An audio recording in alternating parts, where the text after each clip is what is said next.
السلام عليكم ورحمة الله وبركاته، ازيكم عاملين ايه؟ يا رب تكونوا بألف خير. اللهم صل وسلم وبارك على سيدنا محمد.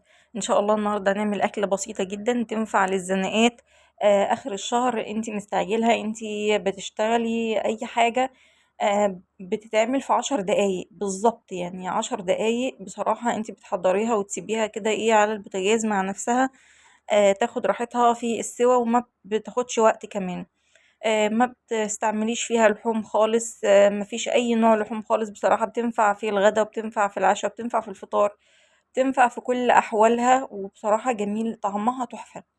أول حاجة أنا معايا فلفل رومي وفلفل وقرن فلفل حامي، وقرن واحد مكترش عشان هي بتبقى حامية، وكمان طماطم.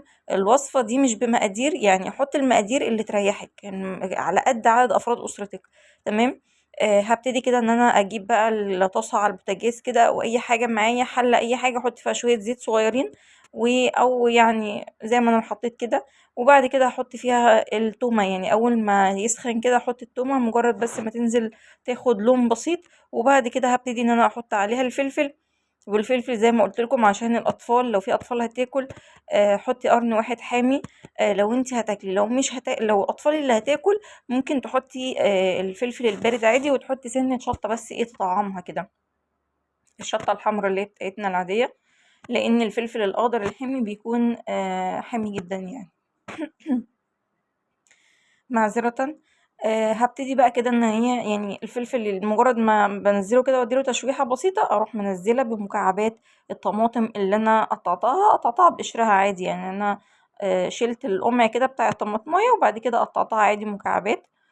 هابتدي بقى ان انا ايه اخدها تقليبه بسيطه، احط بقى ايه ملح، واحط فلفل اسمر، واحط شطه.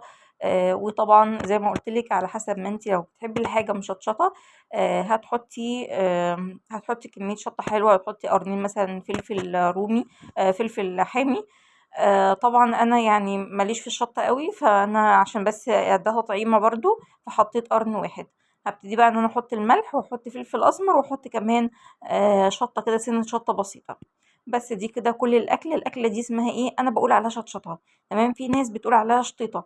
أنا أعرف إن في يعني أكيد في ناس كتير عارفين الأكلة ديّة، ولكن آمم يعني أنا نزّلتها علشان خاطر نفتكرها وشيّروها بقى، والناس تفتكرها وقت زنقة والّا أي حاجة. تقدروا تعملوها بصراحة مشبعة جدًا. طبعًا بيتعمل جنبها إيه، بيتعمل جنبها بطاطس محمرة. يا سلام بقى لو جنبها عيش بلدي، ما بتحتاجش أي مخلّلات خالص جنبها، لإن هي كافية أوي إن أنتِ تاكليها كده والله.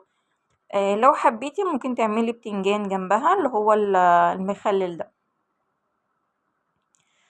بُصّوا يعني من وقت للتاني بافتح عليها كده، احتاجت شوية مَيّة والّا حاجة، أروح مزوّدة لها سِنّة مَيّة صغيّرة، ما باعومهاش مَيّة خالص، يعني سِنّة صغيّرة خالص عشان خاطر ما يعني المَيّة ما تبقاش كتيرة فيها. تمام. أبتدي سِنّة، سِنّة كده لحد أمّا ألاقي كل الخضار بتاعي ده دِبِل كده واستوى معايا. خلاص يبقى هي كده خلاص الوصفة بتاعتي تمام، ما فيهاش أي مشكلة. باغطّيها، بارجع أغطّيها تاني وأفتح تاني وأشوفها، لقيتها يعني الحمد لله خلاص كده تمام. الشطيطة معايا استوت، أو الشطشطة معايا استوت. بابتدي إن أنا أقفل عليها، وكانت البطاطس بتاعتي اتحمّرت كمان. باسخّن العيش. تمام. أجيبها بقى إيه زي ما أنتم ما شايفين كده، تحفة بصراحة. أنا يعني مش عايزاها تبقى ناشفة خالص، سيبي فيها سِنّة مَيّة كده بسيطة، بحيث إن أنتِ تعرفي تبلعيها. تمام. زي ما قُلت لكم دي ما بتتحطش جنبها خالص مخلّلات، ولكن هنجيب بقى العيش البلدي. أنا هاقول لكم يعني أنا باحب آكلها إزاي، وزي ما قُلت لكم بتنفع لل3 وجبات، ما فيش أي مشكلة خالص. أنا باجيب العيش بتاعي دي كده أهي، زي باوريكم أنا دي كده بعد ما خلصت يعني، والبطاطس جنبها، هي الكاميرا جايباها كده بيضة بس ايه، واخدة لون حلو البطاطس. اجيب بقى العيش بتاعي، اخد نص رغيف كده، وابتدي ان احط فيه شوية بطاطس، وعليهم شوية شطشطة من فوق.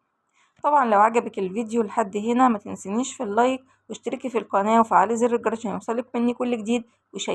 شيري بقى الوصفة لاصحابك ولقرايبك وكل اللي انت تعرفيه، عشان خاطر يتذكروها، ووقت زنقتهم يقدروا ان هم يعملوها.